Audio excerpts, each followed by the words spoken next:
Dugaan ketidaknetralan aparatur sipil negara atau ASN di masa kampanye Pilkada 2024 mencuat di berbagai daerah di Indonesia dengan beragam cara. Di Kecamatan Gedong Tataan, Kabupaten Pesawaran, Lampung, warga menggeledah ruang kerja penjabat Kepala Desa Sukaraja. Warga menemukan stiker bergambar paslon Bupati nomor urut 2, Nanda Indira Antonius. Atas temuan itu, tim pemenangan pasangan calon Bupati Pesawaran nomor urut 1, Aris Sandi Supriyanto, akan melaporkan kejadian itu ke Bawaslu Pesawaran.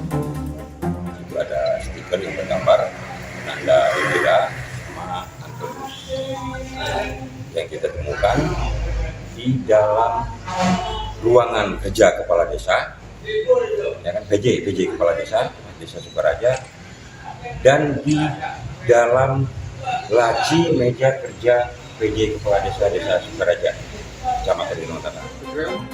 Sebelumnya, di kabupaten yang sama, Camat Negeri Katon, Enggo Pratama dipergoki warga membawa alat peraga kampanye salah satu calon Bupati Pesawaran.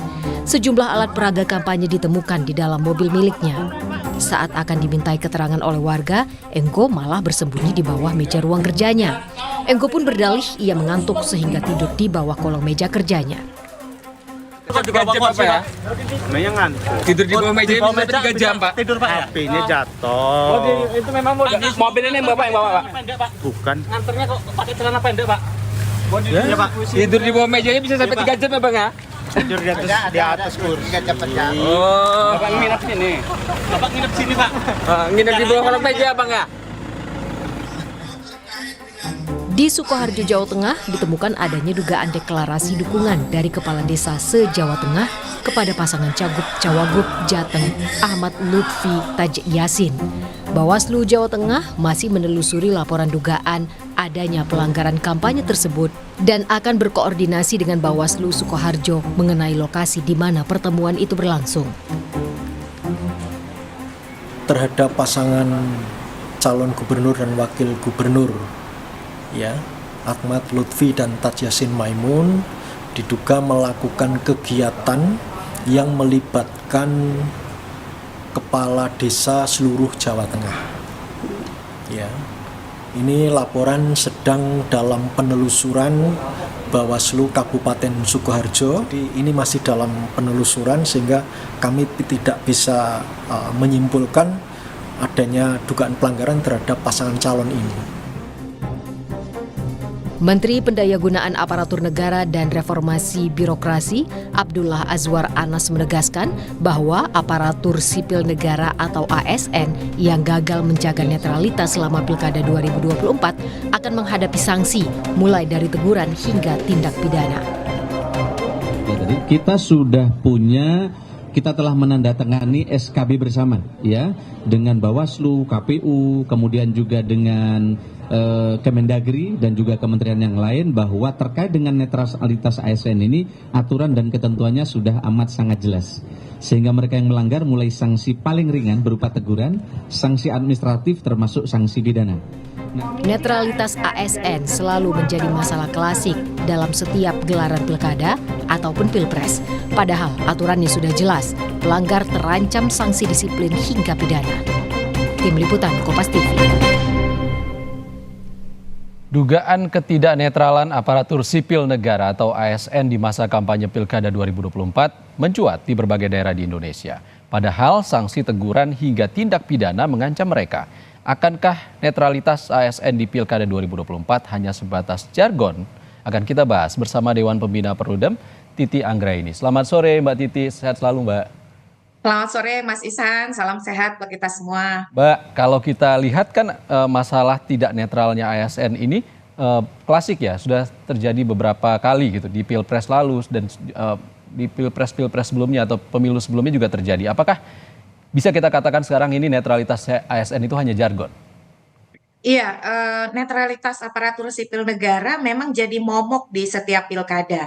Meskipun aturannya sudah sangat terang benderang, sanksinya betul-betul bisa dikatakan memberi efek jera ya, kalau ditegakkan karena ada pidana, lalu juga sanksi administratif dari sisi jabatan, tapi selalu menggoda untuk kemudian ada dua tipologi pelanggaran nih Mas Ihsan.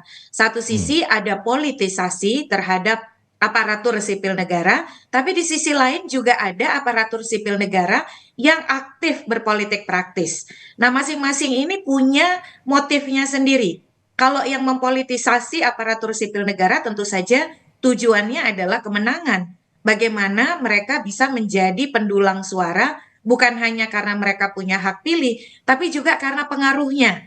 Di masyarakat kita, aparatur sipil negara itu kan masih menjadi posisi publik yang bisa dikatakan berpengaruh ya, karena mereka melakukan pelayanan publik, bahkan di banyak hal mereka juga mengakses keuangan atau anggaran daerah begitu. Di mata masyarakat juga terpandang. Nah, pengaruh ini yang kemudian sering menjadi gula-gula bagi pasangan calon untuk melakukan politisasi terhadap mereka.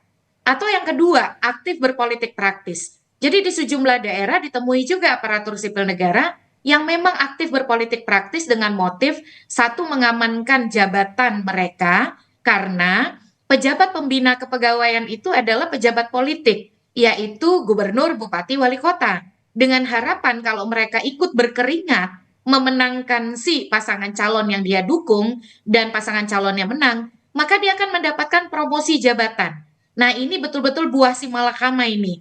Dan yang kedua itu untuk kepentingan mengamankan bisnis. Biasanya ada aparatur sipil negara yang berbisnis dan juga ada varian yang ketiga karena biasanya keberpihakan akibat hubungan kekerabatan atau hubungan kedaerahan.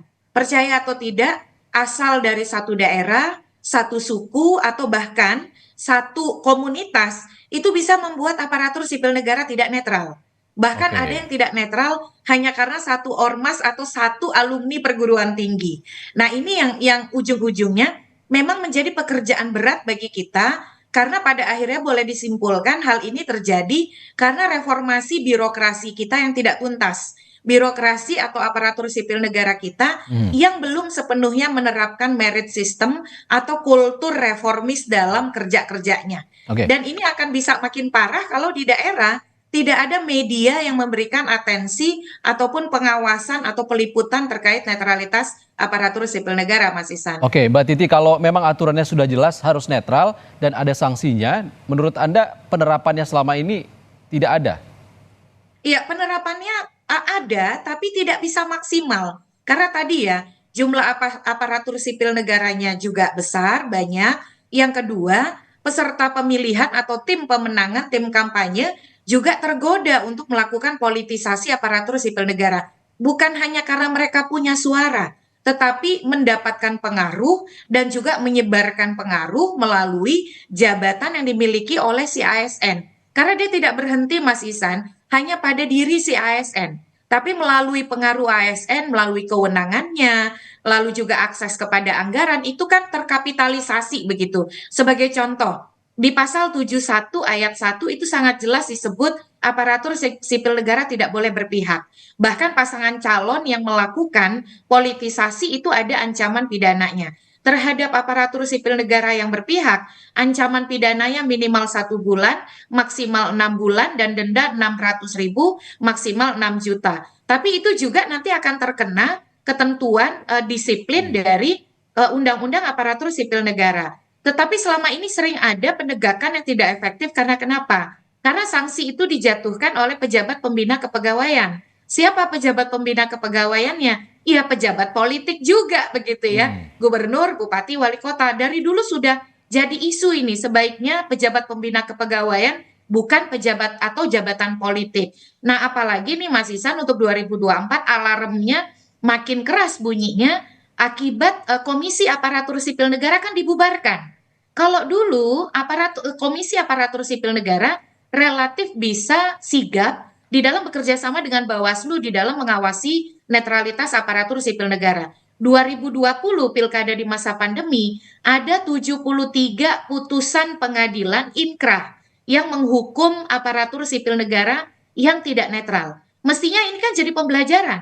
Kalau mereka tidak netral, bukan hanya sanksi pidana yang menanti, tapi juga bisa sanksi etika dan kehilangan jabatan begitu. Lagi pula yang didukung kan belum tentu menang juga ya. Bagaimana kalau yang didukung kalah misalnya? Jadi lebih aman, lebih melindungi aparatur sipil negara kalau mereka netral. Kalau mereka betul-betul tidak berpihak. Tapi di satu sisi, partai politik dan pasangan calon juga harus meneguhkan komitmen jangan politisasi aparatur sipil negara begitu. Oke. Mbak Titi, kalau kondisinya buah si malakama seperti yang Anda katakan tadi, poin kritis Anda apa agar ini bisa diperbaiki?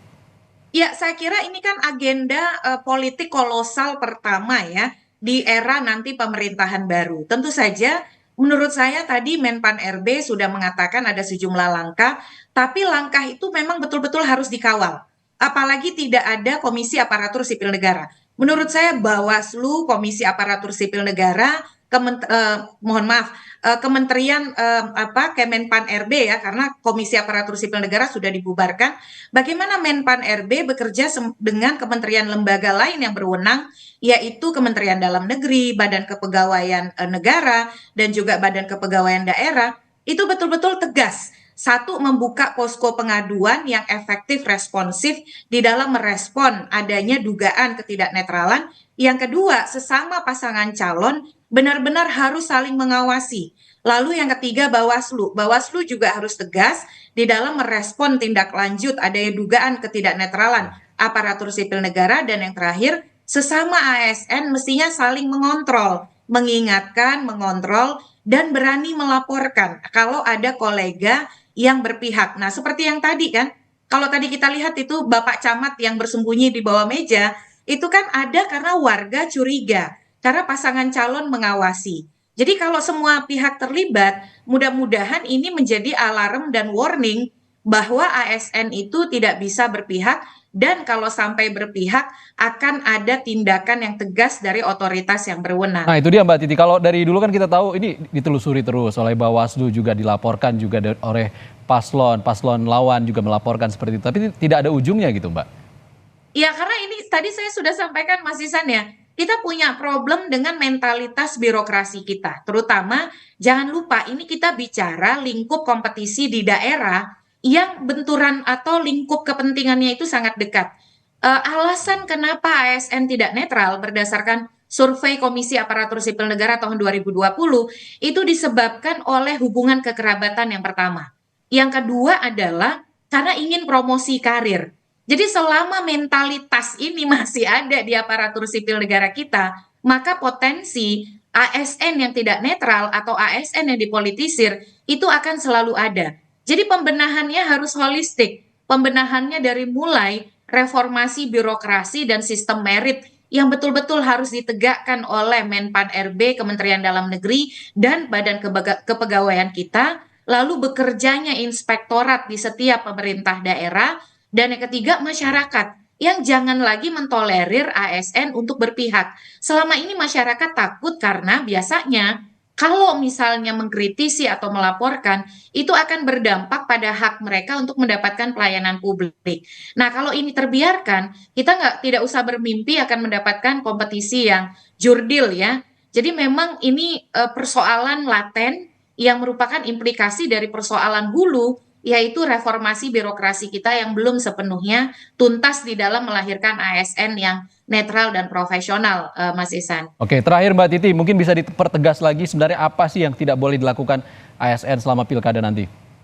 Iya, sangat tegas ya. Aparatur sipil negara tidak boleh membuat kebijakan yang menguntungkan atau merugikan pasangan calon tertentu. Jadi menguntungkan merugikan itu kalau kita belajar dari Pilkada 2020, bahkan memberikan simbol tanda suka, tanda like, bahkan mempromosikan lewat WhatsApp group misalnya, apalagi kemudian memaksakan untuk mendukung, menggunakan kewenangan layanan pemerintah daerah ataupun anggaran, itu sama sekali merupakan tindakan yang tidak bisa ditolerir dan adalah tindak pidana pilkada yang ada ancaman hukumannya.